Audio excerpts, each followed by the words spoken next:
अभ्यास भी करता हूँ, अध्ययन भी करता हूँ। आप लोग ट्रेन में टिकट रिजर्वेशन करते हैं,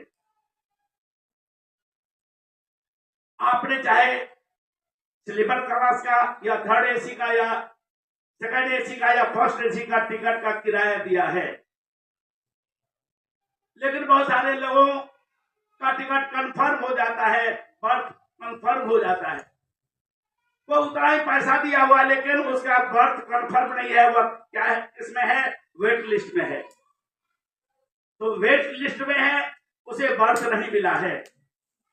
जितने भी पितर लोग की आत्माएं हैं वे वेट लिस्ट में है, उन्हें कोई योनि नहीं मिली है, और योनि नहीं मिली है तभी हम उन पितरों का दान अन्न दे करके, पिंड दे करके उन्हें हम साल में, जैसे हम रोज दिन भोजन करते हैं, हमारा रोज दिन 24 घंटे का है, और देवताओं का जो 24 घंटा एक दिन क्या है, हमारे एक साल के बराबर।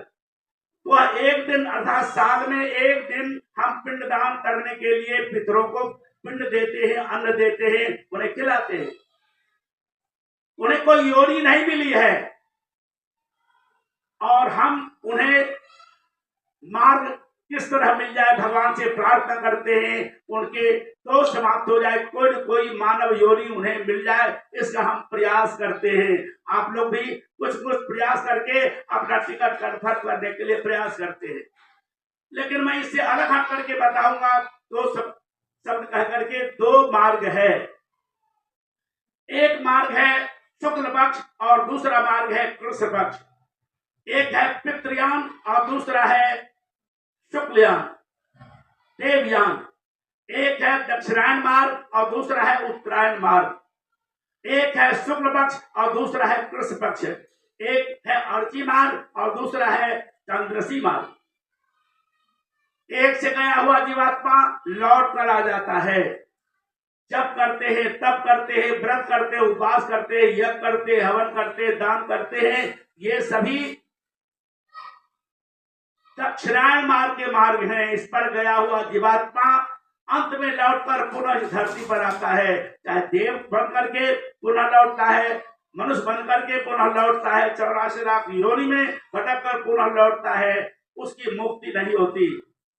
लेकिन जिसे समय के सदगुरु के द्वारा जो ध्रुव परमात्मा का ज्ञान प्राप्त हो गया है, जो सकाम भाव से अन्न दान देते हैं, धर्मशाला बनाते हैं, चारे के दौरों में वस्त्र दान देते हैं, अन्न क्षेत्र खोलते हैं, कुआं खोलते हैं, बावड़ी खोलते हैं, ये सभी सकाम भाव से किए गए कर्म अंधकार के मार्ग हैं।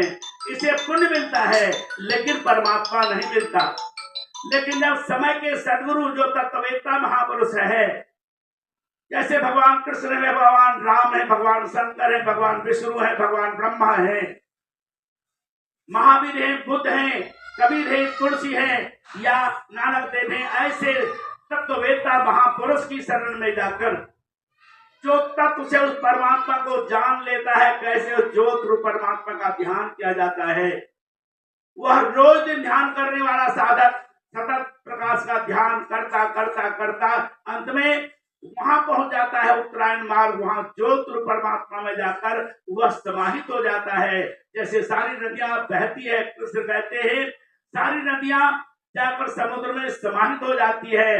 जब सच्चा साधक सच्चे गुरु से ज्ञान प्राप्त करके प्रतिदिन ध्यान करता है, साधना करता है, सुमरन करता है, तो सतत प्रकाश से मार्ग से आगे बढ़ता हुआ वह ज्योत परमात्मा में सदा सदा के लिए समाहित होकर परमानंदित हो जाता है, सदा सदा के लिए मुक्त हो जाता है। तो किस तरह आप आवागमन के चक्र से मुक्त होंगे, जन्म मरण के फंद से मुक्त होंगे, वही विधि अध्यात्म विद्या है। और उस अध्यात्म विद्या का बोध कराने के लिए, ज्ञान देने के लिए पूज्य सतगुरुदेव श्री सतपाल महाराज आपके इस पवित्र गया तीर्थ में आए हैं, और गुरु महाराज के प्रवचनों को श्रवण कर ज्ञान को प्राप्त कर अपने जीवन का कल्याण करने इन शब्दों के साथ सर्वे भवन्तु सुखिनः, सर्वे सन्तु निरामया, सर्वे भद्राणि पश्यन्तु मा कश्चित् दुःखभाग् भवेत्।